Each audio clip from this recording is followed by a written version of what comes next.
Hey, what it do? What's up? Your girl G here. Welcome back to my channel. Appreciate you for tuning in. Y'all, we're going to get into this episode of Life After Lockup. I know I missed the last episode, so I didn't get a chance to really chit-chat on what's going on. But last week kind of was a filler episode. This week was kind of a little bit one as well, but we did get a little bit more into the nitty-gritty of what's kind of breaking down in these couples. So let's not waste no time. Go ahead and chit-chat about it because I tell you, of all the couples that is just give me real just a heartburn for definitely this season, it's definitely got to be Melissa with her old angsty and who else? Chance, we already knew he was, and then who else is driving my nerves bad? It really is Melissa. I can deal with Red and Joy and their whole shenanigans, but it's just the way Melissa acts towards Louie that is just really driving me up a wall. But yeah, let's go ahead and we'll save her for the end. You know, let's go ahead and knock out the other couples that ain't got too much going on. So first, y'all, this episode, Blaine got proposed to. There wasn't too much going on with Lindsey and Blaine. She tried to set up a whole cute little date or whatnot. After last week, she went and got a necklace for her man because she trying to make him her man. Because she found out she might got 40 years minimum, possibly, from the lawyer last time. And so I think she's trying to lock him down. She's trying to pull a whole dude. She's trying to pull a whole nigga move. Okay, I'm gonna do what the men's do, which is let me lock this down before I go in. So you know I got somebody that's indebted to me while I'm inside. And so they had this whole, it was a cute little setup for the day. It was lights around the truck, looking in the stars, and she was just like, I thank you for standing beside me. And you know how men typically do it. You stuck beside me, and I just want to thank you, and I just want to spend the rest of my life with you. Will you do it with me? Will you be mine? And she opened the thing. And it's the necklace. And she was like, do you want to marry me? And he said, yeah. Now we all know that Blaine was kind of nervous because at the end of the day, like, he has a son in this too. If this thing goes tits up, he's feeling like, I don't want to drag my son into this because both of them are just now really getting their kids back. But as of right now, he said yeah, but I think he's saying yeah because he's comfortable with the fact that they ain't really legally married yet. But she's like, yeah, I don't want a long engagement. I want to get married. And so the producer straight up asked, are you trying to get married because of you going inside? And she was like, no, because it would just be so easy for me to cut Blaine and get an old, sugar daddy to pay for my time. But that's not what you want. You don't want that. You don't want no sugar daddy paying your way. You want somebody to ride with you through it, which is why you ain't letting Blaine go. Like, girl, Lindsey, you're not doing nothing new that hasn't been done before that millions of men. You're just a woman doing it now, okay? So going on, we have Taylor with her sister Bobby. We all know that Bobby has previously had what do they call? I was gonna say prophylactics, not prophylactics. What do they call? She has some inhibitions. She like the drugs. Okay, shout out to Bell Collective. If you know what Bell Collective is, drop down in the comments because she on them drugs. Okay. But yeah, so she and Bobby are going wedding dress shopping, and the shoe was on the other foot because last time Taylor, she was wedding dress shopping, but Bobby at that time was in rehab. And so she kind of went solo dolo, but now it's Bobby's turn to go wedding dress shopping, and so Taylor's just taking it all in, because she of course loves spending time with her sister. They're super close. I mess with Bobby because when Chance first got out, Bobby was on his okay. She was on his ass cakes like white on rice. And Chance did not like it. He did not like it one bit because Bobby was calling this shit out. But, they're wedding dress shopping and whatever. And she's just, it just really is emotional for me because last time the shoe was on the other foot, it was just me, wedding dress shopping. And, now that you're here, I'm just so happy for you. But it still just does make me think back to a time where, me and Chance were good. Because at this moment, Taylor is having to deal with Chance's bullshit that he created when he got out of jail. He got out of jail and immediately started racking up debt, gambling, talking to other women, like just doing the mostest. And so now she's having to deal with it. On top of that, having fresh out of having a kid with him, like, we all know Chance ain't. He knows he ain't. Okay, like he literally knows, which is why this episode he talking to his homie like, I can't tell Taylor nothing because she ain't gonna put up with it. Like if I tell her this, like now the whole family's life is at stake, she gonna walk out on me. That's what he literally told the friend in the bar. Chance know he ain't got shit together. So Bobby was sitting down with Taylor and just straight up asked her like, do you see yourself with him long term? Like for real. She's like, no bullshit. Like, do you see yourself with him? And immediately Taylor just starts crying. That's usually not a good sign.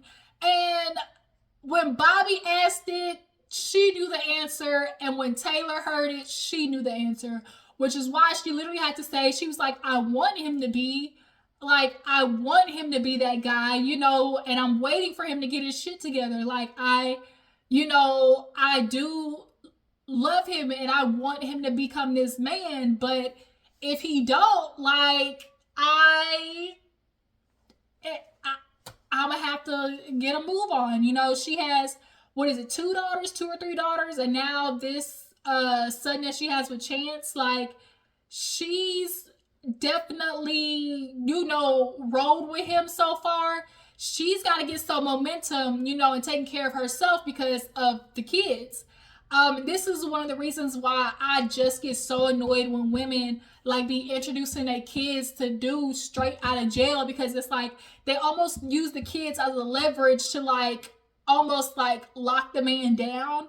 And it's like, oh, you know, he's got an attachment to my kids. That's going to make him feel less inclined to leave because, oh my God, like he has an attachment to my kids. When at the end of the day, like, no, you're really messing your kids up, because if they get an attachment to this man and he ain't no good and you need to dump him, now you're the one that's like, well, oh my God, I can't get rid of him because, you know, my kids are attached to him. And that's the shit I can't stand. When I be watching this damn show, it be so many women like introducing their kids to these dudes, calling them daddy and shit. Joy, I'm gonna get in your ass for that. But yeah, no, now Chance is raising these girls or whatever, and Taylor got this son with him, but she can't depend on him for shit. Like, he got dead gambling with women, like, and so she started crying and was like, I just want him to be, but I don't know. I'm just hoping, you know, I'm hoping he can get it together. So Chance is at the bar with his friend. I guess he done, you know, conned his friend into helping him give Bovo, whatever his name is, the $1,000 that he owed him. He came in on some get right, on some I'm coming here with a purpose. Chance tried to be all buddy. He's like, man, he Chance like, hey, what's up, dog? He put the money in his pocket, in his hand when he dapped him up and was like trying to sit down and stuff. He was like, man, let's go outside. Let's go outside. Chance and over talking about, oh my God, you know, I never, in his confession, he's like, you know, I never usually admit that I'm scared, you know, but this time, like, I'm having, you know, I'm saying it out loud, like admitting that I'm actually scared. And it's like, we knew that, but it was him saying, it was what he followed up with that was like, oh, he was like, you know, I, you know, usually don't admit like, oh, I'm struggling or something like that. And like, well, when you have moments like this where you feel like, oh my God, like I can't, you know, protect for my family or like protect them, then essentially it's admitting that, you know, you can't provide and like, you're not a man. And it's kind of like ding, ding, ding. Because at the end of the day, you can't provide. You're not providing, Chance. Like, you're scared to admit the truth, which is you're not the nigga that you think you are. And that's what a lot of men don't really want to face. And why a lot of them refuse to go to therapy, I think, especially is because they don't really want to face the fact that you're not the man that you think you are. You really not. Like, you really not. Because when you look in the mirror and then outside of money, like, the type of person that you are, what you know, accomplish as far as just like your character, your intention, like what you've set out to do and actually accomplishing them, you know, the type of personality and traits that you're instilling in your kids, like all of those things. Like a lot of men ain't and they know that, right? Which is why they do everything they can to drag the woman along with them, i.e. Chance and Taylor.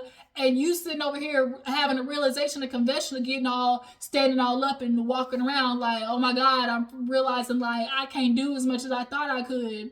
And dude took him outside and was like, yo, you played with me, I let you slide this time, but best believe it ain't gonna happen one more again. The producers following him and stuff, he had to do the back, you know, because they was playing in his face. He was like, bro, get out my face. So, moving on, we have Shavel and Quaylen, who I call Bro Homie Quan. He literally looks like a rich homie Quan to me. So Quaylen goes out with Maila and his mom. Nonetheless, they're kind of like garnishing a relationship, Maila and his mom. And so he took her to this play place, and they're getting super close. Like they have been close ever since he got out, of jail. And so he basically is talking with the mom about, marriage and being in Maila's life, and, trying to be that father figure for her, because the real daddy ain't nowhere to be found. Like, he's like, if he do, like, I sure ain't seen him. He invisible at this point, because I sure ain't seen him. And kind of find out, Quaylen literally dealt with the same thing. The mama was like, his daddy went out to the store and never came back, which literally plays into the narrative of what we always hear all the time, where it's like, oh, daddy went out for milk and never came back. Like, how easy it is for niggas to just walk away. It's literally as simple as saying, I'm going to the store and not coming back, quite literally. And so the mom was just like, I saw that happened, and I wasn't going to put up with it, and I did the best I could as a single mother, So Quaylen have experienced that. He is super, dedicated to trying to not have Maila have that experience, because he obviously knows the feeling. And so where her dad slacks, he's trying to step up. And so he actually reveals to the mom that, he wants to adopt Maila. And so she's a little nervous, because she's like, do you know what all that entails? Like, you're actually taking full responsibility. Now you're becoming a legal dad, and then you're being a whole husband. She's feeling like he might be taking on too much at once, immediately coming out, from getting locked up, which is what a lot of these dudes do. They take on too much. They make all these promises, and when it comes time to nut up or shut up, busted. Like, they end up not being able to live up to it, because they didn't really transition out of transitioning out of jail or prison is a whole motion in itself that takes time, and a lot of times dudes don't do it properly. But Shavel and Quaylen, they go to the lawyer and get more information, and long story short, she was like, I mean, we can fight and everything, but first things first, before we try to file the paper, let's just see if he'll be easy and sign him away. And Shavel's like, he ain't gonna do it. Like, first of all, he paid what he wants to with the child support. And secondly, he lives in Missouri. She's in Dallas, Texas. He lives in Missouri. He don't see Maila, but he's the type of dude that like, oh, you trying to step up? Like, I'm gonna make it hard for you. So she's like, he not finna do that. So like, y'all are gonna have to fight, but it's going to make it hard, because Quaylen is an ex-convict. Of course, the court system is going to look at that like as a strike against him. Now, obviously, he hasn't been in no trouble. He's maintained a job. Like, the fact that Maila actually calls him dad, because that's what lawyers like, who's the emotional father? Which is like, who does the child actually truly see as their father, which is Quaylen. That will be helpful in the court's eyes. But best believe the biological daddy is going to be resting on the fact that he is a convict, to keep him from being able to get legal custody. Best believe. But they said they ready to fight though, so we're going to see how that turns out. Moving on, who else was on this? So let's go ahead and knock out Joy and Red. So y'all know Joy and Red. Ugh, poor little Joy. Joy, a piece of a man. And I get it, sis. Like, you look at Joy and it's just all insecurities. It's all lack of confidence. you know, especially after everything he did. They go out with the sisters, and, you know, of course, the sisters and family got to grill him. So when he walks away with Sway, of course, they asking Joy, how's everything going? She's like, you know, obviously, you know, so far it's been good, but we've been having our battles, like having our issues. Like, you know, he still had pictures from girls when he was locked up. His mama told me that he was getting money from them. You know, they hearing all this stuff and they thinking like, oh no, this not like for real. And so when he comes back over, they're like, why you keeping pictures? And so he came up with this old bullshit. Oh, I, you know, kept the pictures because I was trying to show Joy that she's the one, you know, like I picked her. Real prison slick talk. Like, look at all these girls. These bitches don't mean nothing. I picked you. Look at all these women. Like, it's real prison talk. And so they like, no, sir. No, sir. Let's not. So he was like, oh, I did that wrong. They was like, yes, very wrong. He knew that. And so he's like, well, you know, hopefully when I get back, you know, y'all can show me the reservation and, you know, we can try to really like build on something. And so Joy comes back. It was like, they were like, what you talking about? She's like, well, when you get back, you know, we'll take you. And she's like, what you mean get back? And he's like, yeah, you know, tomorrow I'm going to go back home. And she's like, what? Because, of course, he didn't tell her. He waited to the last minute because at the end of the day, he really didn't want Joy to go. And I'm not mad at him. Like, it's not the fact that you're going. Like, but Joy is right. You try to pull this slick shit of not telling me to the last minute. That's where the trust issues come in.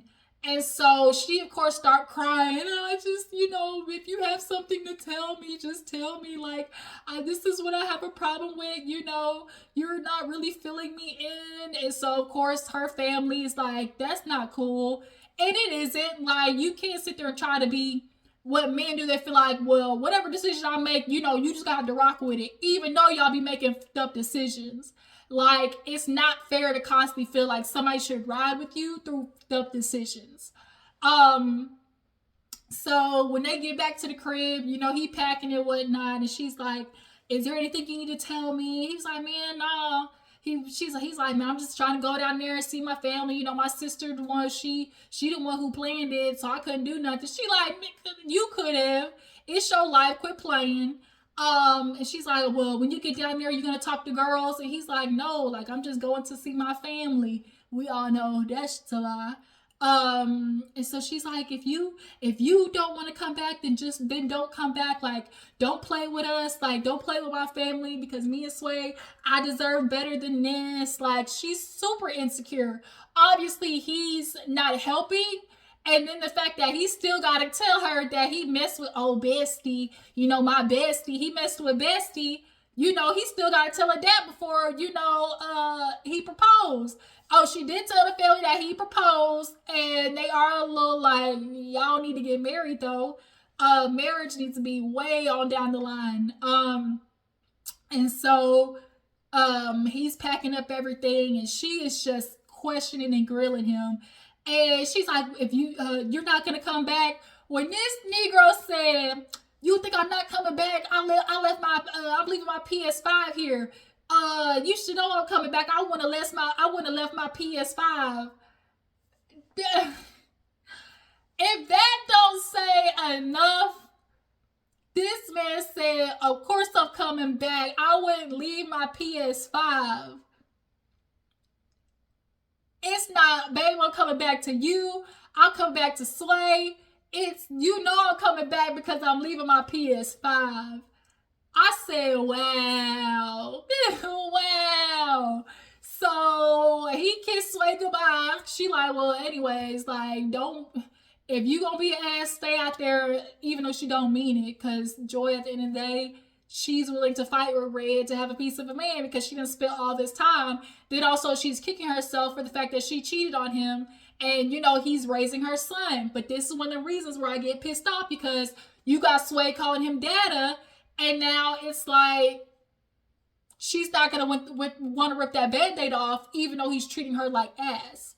So moving on, you know, because he leaves. Moving on, Brittany and Brirok.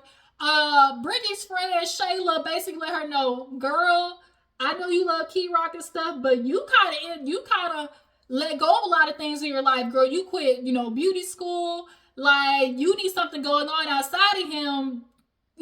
Because Brittany's all worried about, you know, Desmond this and, you know, Key Rock's family that. She was like, yeah, all that's cool, but like that has no concern with you in your life, because you know she's, you know, possibly getting married, and her family and everything, they're not cool with it, but you know she still deep down want them to be there. But she's like, in general, like, you know, if something happened with you and Key Rock, what you gonna fall back on? Like, and Shayla tell her the truth, like, for real, because she did like go all in on Key Rock when she got out. So Key Rock and her, they driving up to New York and to try to see the family and get right. We're going to see how that plays out. But along the way, it was stress. It was stress because Desmond is back home with the mama. The mama freaks out because the last time he done went to jail, he done OD'd. You know, when he don't answer the phone. And it's just like all that anxiety is riding on Key Rock as they're driving. And so him and Brittany are just butting heads. And she, I think, was taking it real personal when every time he said, oh, you know, I just feel guilty. She was like, well, babe, what about my family too? And I think she was taking it as like, oh, I feel guilty, like as in I would rather be back there. I don't want to go see your family type thing. And that's not what he was saying. That's not what he was getting at. And so the mama called, stressed out about Desmond. So now Bree, she gets in the front seat, and so Key Rock, she pulled over, let him out to breathe or whatever, called Desmond. He was all good. But, you know, they were just bumping heads, I think, because they just, all Bree just kept feeling like was, oh, like, I got family too, like you're not thinking about them because I put everything aside for you. He was like, oh, word. Oh, I don't know what you do when you for beauty school and for something else. And she looked at him like, Negro, I know you did not just throw it in my face. But he wasn't telling no lies, though. Although I do got a little bit of issues with Key Rock overall, because he can be kind of manipulative and headstrong. But overall, in that moment, I'm with you when you're right. But yeah, so they finally kissed and made up, nanny boo boo. So, who else did I have? I had Melissa and, who else did I have? I think I just had Melissa and Louie left. It's Melissa and Louie. Who else? I feel like I'm missing somebody. So let's just knock out Melissa and Louie. Long story short, Louie makes it to New Jersey after he had to have Donna tag along because Melissa is driving not only him, the mama, but me up the wall too. You can't trust him to drive from his place to yours, but then you want him to be man enough to like provide for you and have a job, and you want him to be a man, but every step of the way he's trying to do stuff on his own. You're intercepting and doing it for him. So they get in the house. You know, I guess she bought a new house because she's like, well, now that Louie's down here, you know, we're gonna have more money. But then when Louie's talking about a job or whatever, like you're like, well, he hasn't found a job yet. And it's like, well, why would you bank on having a house when he ain't found a job yet? Like, that didn't make no sense to me. But, you know, they go in the house or whatever, and they're sitting down at the table to eat.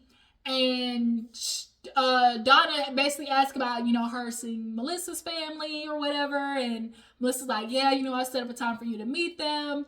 And, you know, they start talking about, oh, she's like, oh, I put a gym in here so you can work out. He was like, yeah, that'd be great because, you know, I'm thinking about being a trainer. And she was like, yeah, we'll talk about that. Like, it was like, the word trainer ain't going nowhere in the same vicinity as Louie's name.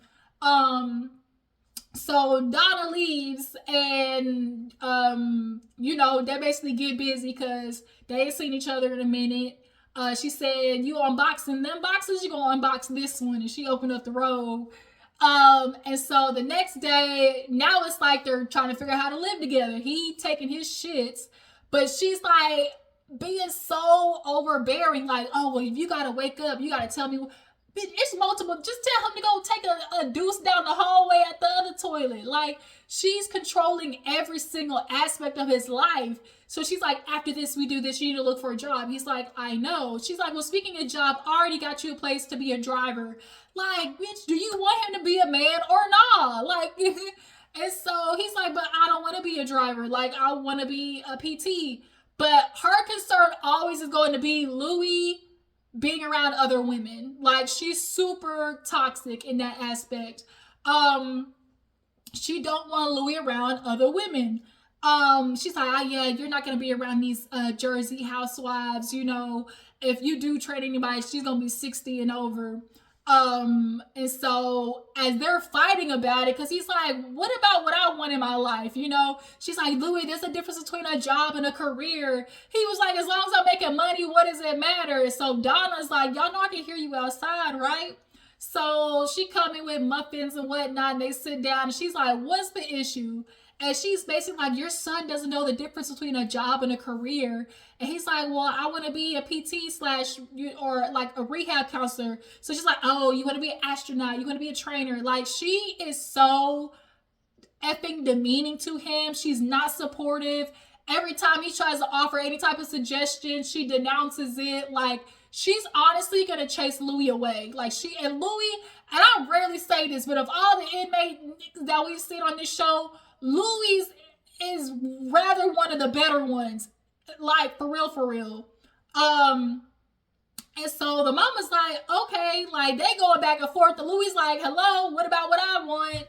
And so the mama's like, well, if he don't want to drive, like, then what you gonna do about it? Like, Louie, obviously you need to be patient because of his history. It's going to take him a little bit longer, one. And for him to find out what he truly wants to do and taking the steps to that, you're going to have to support it. Like, you created this fantasy of your head of a dude that you went to high school with, but then when the real true logistics of him getting out and finding a job as an ex-convict with his background as armed robbery, you didn't think that through, Melissa, and now it's hitting you and you're trying to control every aspect of his life. It's unhealthy. And so now she's talking about wanting to get her nose done. Because she was like, oh, the money. He was like, well, you want to get your nose done and your chin done and all that. Like, that's money. And she's like, well, it's going to make me happy. And so it's going to be like $11,000. And so he's just kind of like, bitch, the math ain't mathing. So the next day, he's going to meet his probation officer while she goes to get her, I guess, like, consultation.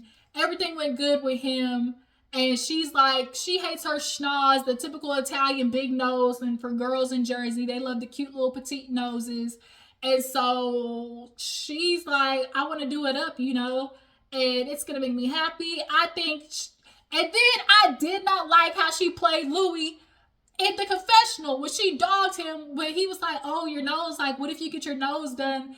And, you know, I don't like it. I'm not attracted to you anymore. She was like, well, the same way that you got your teeth done 2 sizes too big. I was like, that notice, she did not. I said, Louie, if you don't jab her ass back, this should piss me off. Like, why are you taking shots at him like that? She's always taking shot at his teeth too. Like, he got his teeth done because he needed it. Like, but you're getting your nose done as a cosmetic, yes, for your, you know, your confidence and stuff, but like, don't be taking shots at Louie. Like, I did not like that when she said that. Oh, well, just like how, you know, I, you know, basically dealt with you when you got your teeth 2 sizes too big. Like, bitch, that really pissed me off. Like, she's always taking shots at Louie. You want him to be all of this, but every time you're just chopping him at the knees. And so Louie gets it because he's driving back and he's like, you know, because Melissa, you know, wants me to do all these things, it's like she's controlling it every step of the way, but it's like, it's unhealthy, point blank, period. And he's gonna have to fight through it because he's like, if I want to do this, then that's what I'm gonna do. And Louie, you definitely have to start putting your foot down with Melissa. She's one of them girls that you have to show, like, you can't punk me. But I think that's all the couples. I'm trying to think if I missed anybody. I feel like I missed one. Blaine, Melissa and Louie, Joy and Red. I talked about Taylor and Chance. I talked about Shavel and Quaylin. And Melissa and Louie and Bree and Keyrock. Yeah, I talked about everybody, y'all. So y'all jump down in the comments and tell me what you feel about each of the couples. How you guys feel about Bree and Keyrock and her necessarily kind of being all in on Keyrock's family. What you guys feel about Taylor? Do y'all feel like she'll ever actually leave Chance? And how do you guys feel about Melissa? Do you guys feel like Melissa's gonna chase off Louie? Because I do. I appreciate you for tuning in. Make sure to follow me on Instagram and Twitter. I'll be catch y'all next time. Deuces.